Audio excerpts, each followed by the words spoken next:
my name is Emily and welcome to a new video. It was delicious, stunning. I haven't been dying to pick it up. That is so sad. That is so sad. Gotta save the world somehow. The whole scheme of things, it doesn't really make sense. I am so excited to read this book. I have goosebumps.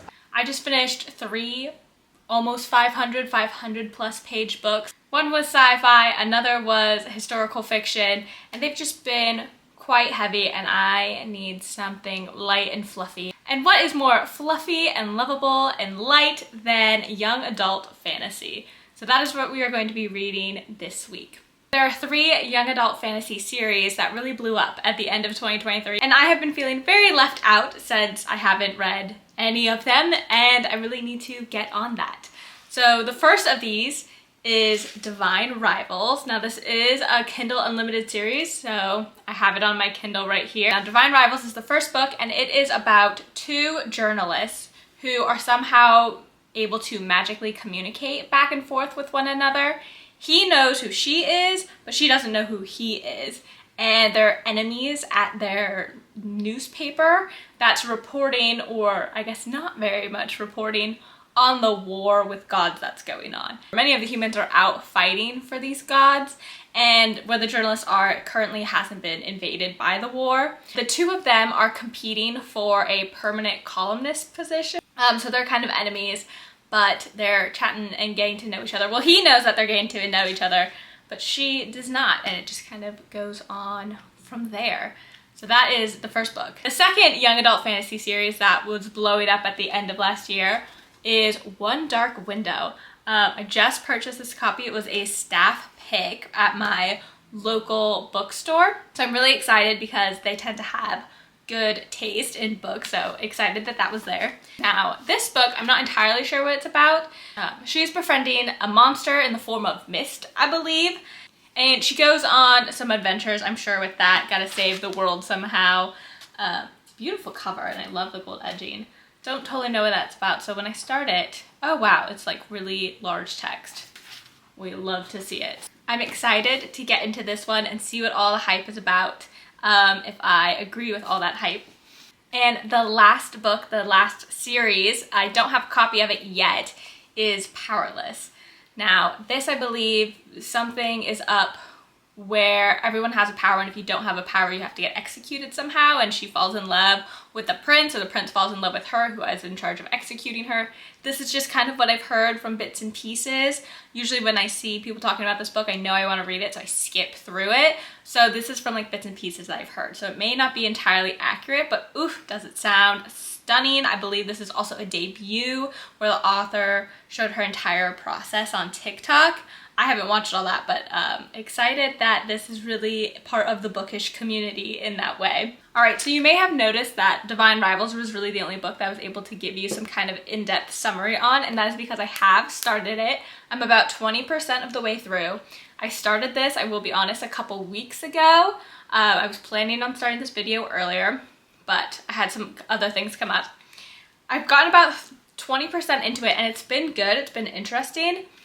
But it may be telling that I haven't been dying to pick it up since. Nothing too special is happening from the beginning. I think the premise is interesting, and I'm excited to pick it up now that I'm starting to film this video, but I wasn't like dying to reach back for it from then. And pretty much all that happened is what I've told you. They're enemies, and they're communicating through magical letters being sent back and forth to each other. And her brother has gone off to war. Like that happens in the very first few pages. So she's always constantly worried about him, and she lives with her mom who has alcohol addiction, and he comes from a really rich background, and his family is very wealthy.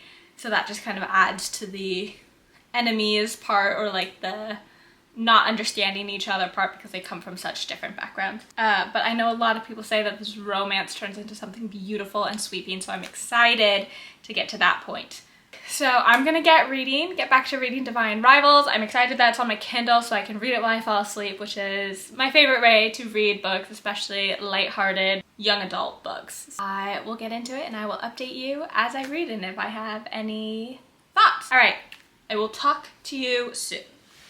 Hello! Okay, I accidentally recorded some clips in slow motion with no audio. Thankfully, I have been getting into the habit of jotting my thoughts down while I read and then can therefore share with you. So I will be reading some of those thoughts while the girl on screen obliviously rambles. Alright, so I think I had some thoughts like more halfway, 75% of the way through, but I did not get into my note-taking habit until I finished Divine Rivals. So I'll just give you an overview of how I felt of the entire book. Overall, it really fell flat for me, unfortunately. I was expecting some grand romance that it was pitched to me as, but I really didn't get it. I had just finished The Women by Kristen Hanna, which is a very intense historical nonfiction, so that might have influenced that this war story just wasn't as intense and therefore wasn't giving me all the feelings, but it may say something that I have never fallen asleep more while reading a book than I did this one. It took me so long to finish. I think I mentioned in the previous clip that I had put it down for a week or two and just didn't even think about it. What really got to me was the romance at the end. It really went from like 20 to 100 real quick. We skipped some steps. It just took me off guard in that way. I think what I was also waiting for is I wanted to see our main girl struggle with putting together this boy that she knows from the letters and being the same boy as the one that she's like workplace rivals with and kind of deal with that. But it was really just a page or two where she left and thought about it and came back, was like, I'm good, let's go. And that's not what I wanted. I wanted more complexity there. Then in addition, like the fantasy world wasn't very interesting. It felt like we didn't really get to touch on that fantastical element of the world very much. I think that does come more in book 2. I've heard that the romance isn't as great in book 2, but the world building and politics gets really interesting. So I am curious to know how book 2 goes because of that. And then as just a little bit more insight, after I finished One Dark Window, I kind of realized what Divine Rivals was missing for me, and it's an enemies to lovers book, but in fantasy you really expect these dramatic enemies where it's like, oh, you killed someone. Like, it's like a life or death enemy scenario, and this was really a workplace rivals, contemporary type enemies to lovers, so it just didn't hit. And the stakes weren't as high as I expect for a fantasy book. So that may have something to do with it too, in just that the lack of tension feeling from our two characters. Overall, I think I would give Divine Rivals a 2.5. Unfortunately, it just wasn't quite what I wanted. But I can definitely see why people would find it interesting and a good story. But I just didn't see that grand romance that I was expecting that everyone talks about. Now, getting into our second book, One Dark Window. What a turn of events. I loved this book from the very start. This is just so my vibe. Where to start? It's definitely not what I thought it was about, first of all. Watching back when I was describing the plot, okay, girl. It's not the mist that is speaking to her, and she's not falling in love with this mist. The mist is actually slowly taking over the kingdom and is a magical infection. If you get caught in it for too long, you end up getting powers, and this power is kind of seen as a curse, especially because it typically happens in young children, and these children die shortly after in some hideous fashion. As a big theme in this book is that power and magic always has a cost. Now, of course, our main girl, she got infected. So part of her power is that she has this monster in her head, and one of my favorite tropes or tools used in fantasy is when people can have conversations just between their minds and in their heads. That always does it for me. I think that's so fun when we get those side remarks. Sarah J. Maas uses that a lot. Now, she was able to be hidden away from the people who are in charge of killing these magical beings. And of course, we have her dad, who is the head of these soldiers that kill these people infected with magic. And unlike in Divine Rivals, we truly have an enemies to lovers here. Our main boy has taken over the place of her dad in terms of leading the soldiers that have to eliminate the people infected with magic. So he technically is supposed to kill her. Of course. Why wouldn't he have to kill her, right? The world building, super interesting. There's also some like tarot cards that are involved with the magic, which is really giving a Caraval by Stephanie Garber vibe. In addition, we have like a good sister with an evil stepmother. We also get balls at the palace, which is super fun and playing into this fairy tale world. We get this darkness of the magical cards that have dangers to them, and she can only see them floating around in this like neon glowing light, which really adds to this beautiful gothic ambiance that really sets the tone. Overall, this book is so good, and I talk about it a little more. I got some clips that weren't in slow motion, but just know this book is good. So you probably know this by now, but I am now just finding out that I've recorded a bunch of these clips in slow motion. That is so sad. That is so sad.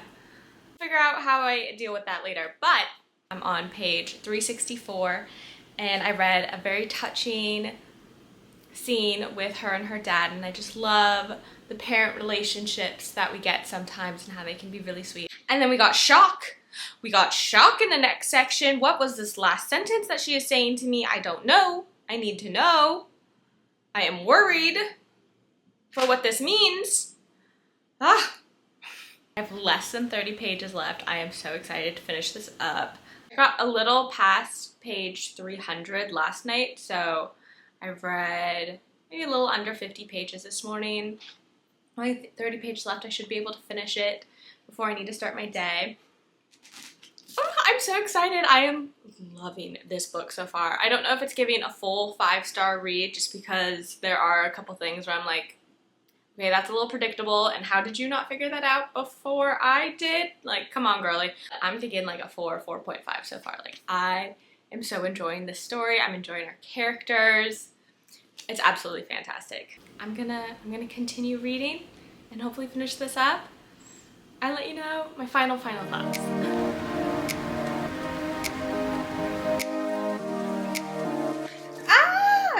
Oh my god, I have goosebumps. I have goosebumps. This is so intense. It's sad.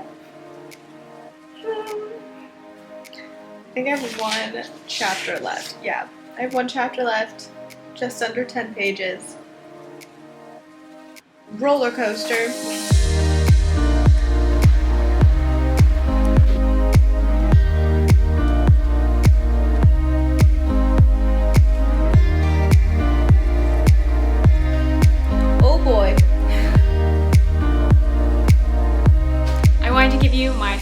Thoughts on One Dark Window.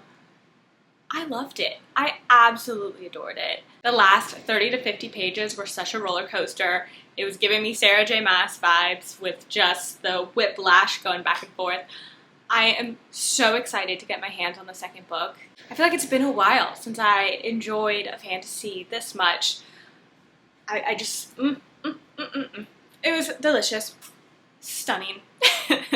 We got tension from our love interest. We had the little trope that I love of the talking in your head via your mind so that no one else can hear you. You can get those snarky comments, you get the run, help, save yourself, whatever's. I eat that up every time. That always adds like a star to a book every time. I don't know if I can give it a full 5 stars yet. Maybe by the end of this video when I've had some time to think on it. It's really given a 4.5 right now. Just because there were a couple things where it was like, come on, I am even predicting these things and I am horrendous at predicting what's going to happen next or what the twist is going to be. And I was like, this is so obvious, girly, how are you not figuring that out? And I think that does just kind of come with more young adult things, like they have to be a little simpler. But that did not take away too much from the plot devices. Like, I still loved the plot devices. Like, when they happened, I was like, yes, this is what I thought was gonna happen, and I love it. I love it. I really needed One Dark Window after finishing Divine Rivals. I was worried there for a minute that young adult fantasy wasn't doing it for me anymore, but One Dark Window really solidified that. The books for me are out there. They are out there. We gotta look for them. But our next book, we gotta read Powerless. I still don't have it yet, so sometime in the day we'll go out and grab Powerless from a local bookstore and start reading that. I am so excited to read Powerless. I've just heard such great things. And the novella also just came out, so I don't know if I'll grab that and squeeze it into this video or read it later. I'm not entirely sure yet. I will see you when I go grab Powerless. I'm so excited. I love going to the bookstore. I would go every day if I could, which probably could, but my bank account couldn't. Alright, see you soon.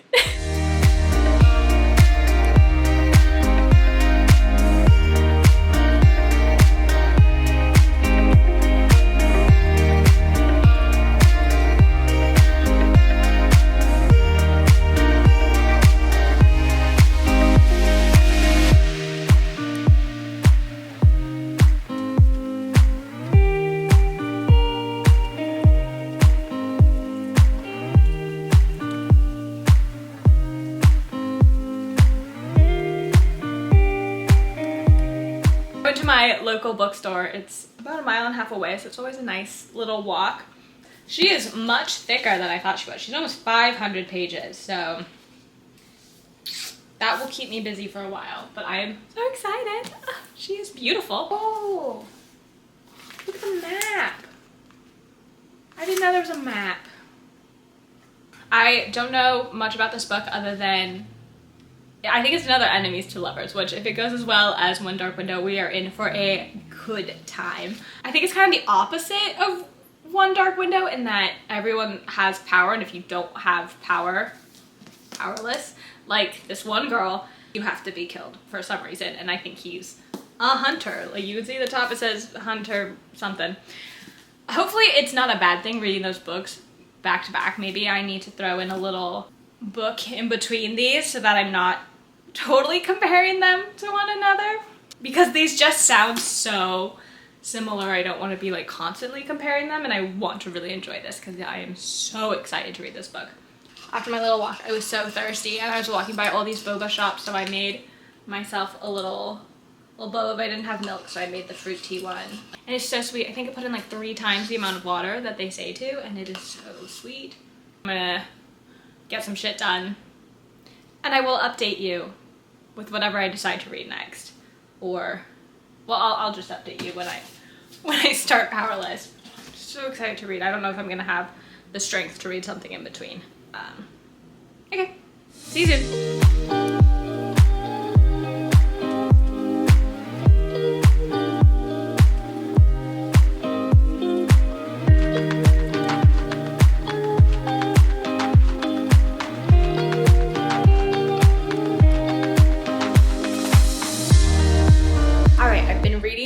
Powerless, and I'm 62 pages in, and I wanted to just give you an update.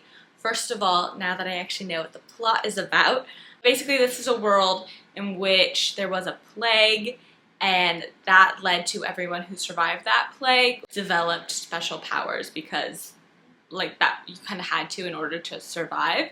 Are still people without powers, and somehow the king decided that those people can spread the plague. I haven't seen or heard of any actual evidence. I'll be curious if that comes up, but because of this belief, ordinary people were banished, and if they're found, they have to be killed.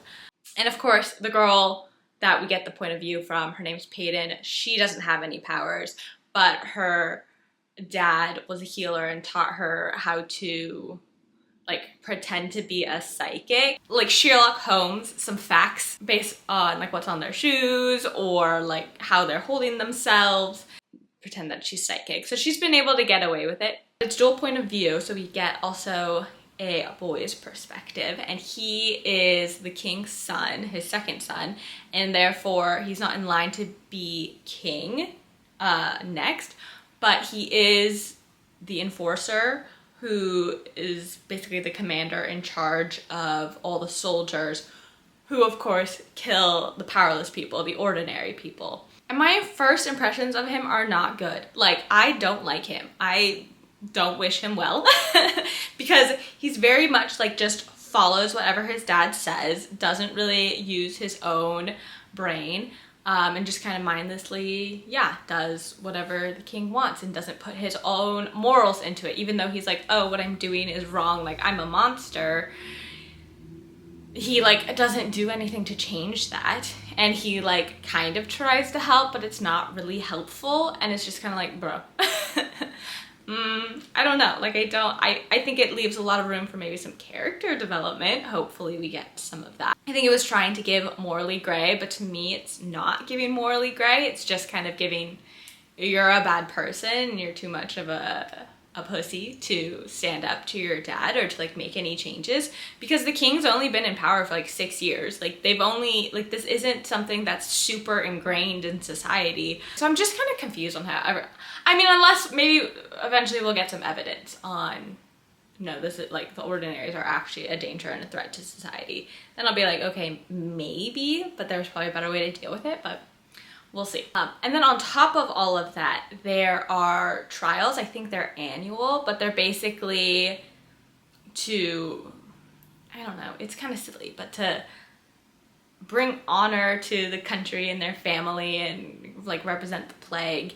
And while they're not necessarily deadly, like people always die in them, and the people who participate are nominated from their like countrymen. Yeah, there's so much more to it. In general, a lot's gone on in these 60-ish pages, but it is very wordy. Like it's almost wordy to the point that I would have expected it to be on Kindle Unlimited, so I'm surprised that it's traditionally published because I think it might have been able to use a little edit, a little paring down. But yeah, so far I'm a little worried because I'm not loving it. I still have high hopes. I think maybe we could, this can turn around, hopefully. I hope I like him. That's my main concern right now, is because I don't love him right now. But yeah, I will keep you updated.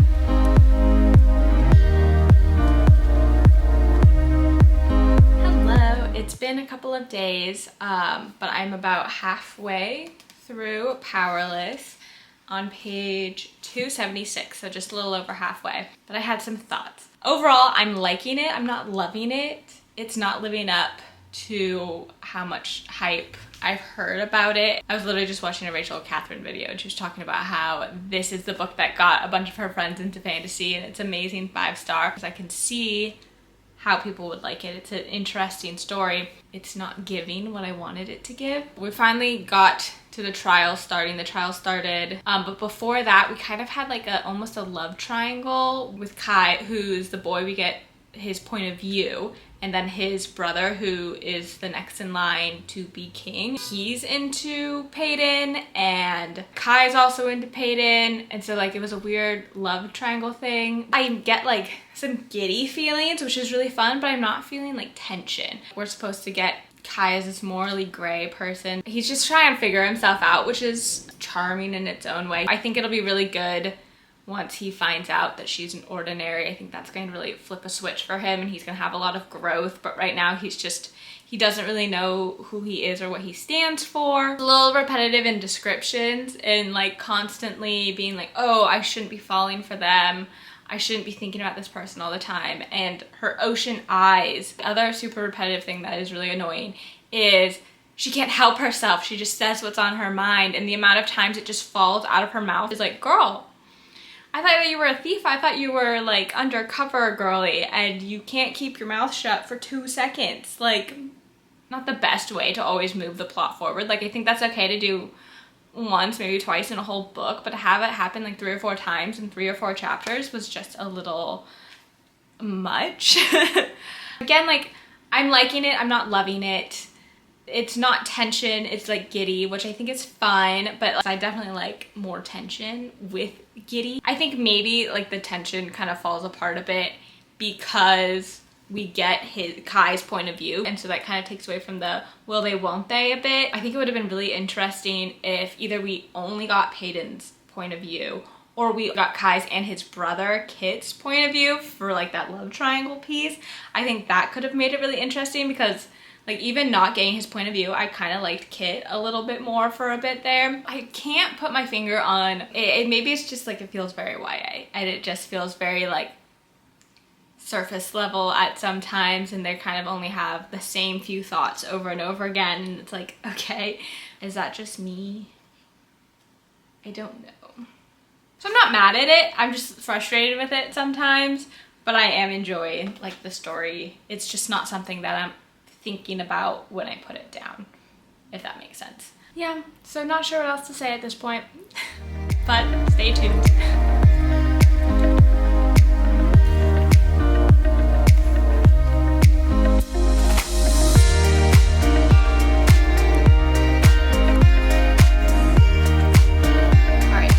Powerless. Yay, finally. I have some notes of my thoughts throughout reading it. So once the first trial was ended, we get a little bit more of her and Kit, because she meets this group of people who are like, oh, you need to get closer to the future king. And again, I started liking Kit more. I just like him more, even though I know we get Kai's whole point of view and we do get some really cute quotes from Kai, but I just like Kit more. I couldn't figure out why, like what bothers me so much about Kai, but I like in Kit, and I think it might be that with Kai, he like knows what he's doing is wrong, he knows what the king is doing is wrong, but he like still does it. Like, he has his little bit of skirting around the rules, but for the most part he just kind of not blindly follows, because he's not like blind, he just follows.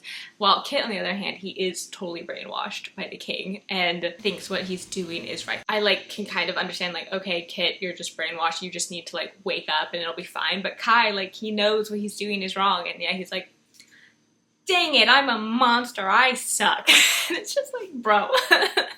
That kind of just rubs me the wrong way. Like, I get that he maybe doesn't have much of a choice to do anything else, but like, he also kind of does. Our author is trying to make him very morally gray, but to me, he's just like weak. I don't know. I think that's interesting. It might just be like my opinion and how I'm reading it. And then there are a couple things throughout the trials, like they're forced to work together, but like there's no reason that they need to work together. Like, there's just so many details like that where like the details are added to add drama and add plot, but in like the whole scheme of things, it doesn't really make sense. I want a book to make me feel clever. I want the characters to feel clever to me, and they're just missing a bunch of things. They're just doing dumb stuff. They're not asking the right questions. I wanted more of her best friend, and I know that the Powerful novella is about Adena, so I'm excited to read that. I just wish we got more of her in this book particularly. And then also when I was like, oh, maybe there's gonna be some more evidence on how people without powers make powerful people sick. It doesn't make sense. People with powers must have known people before the purge, like before the king and all the ordinary people. Like, powerful people must have known some ordinary peoples and wouldn't just accept, oh yeah, like they make us sick, bye.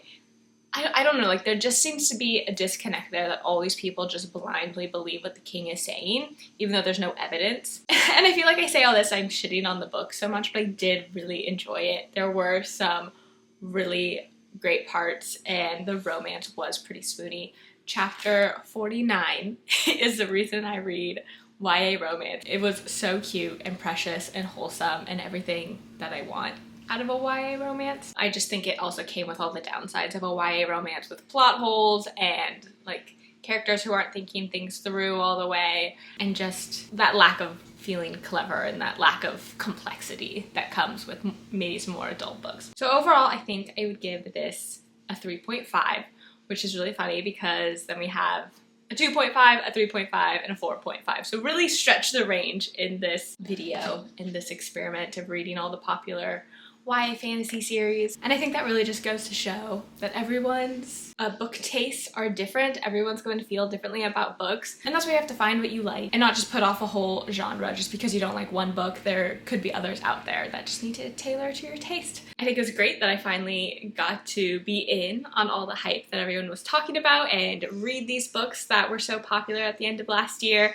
I know these all have a second and or third book either out or coming out, so maybe I'll do another video where I read all the series to these, because I think I want to continue in all of them for the most part, so I think that might be fun and coming soon. Thank you for watching this video, and I'll see you next time. Bye.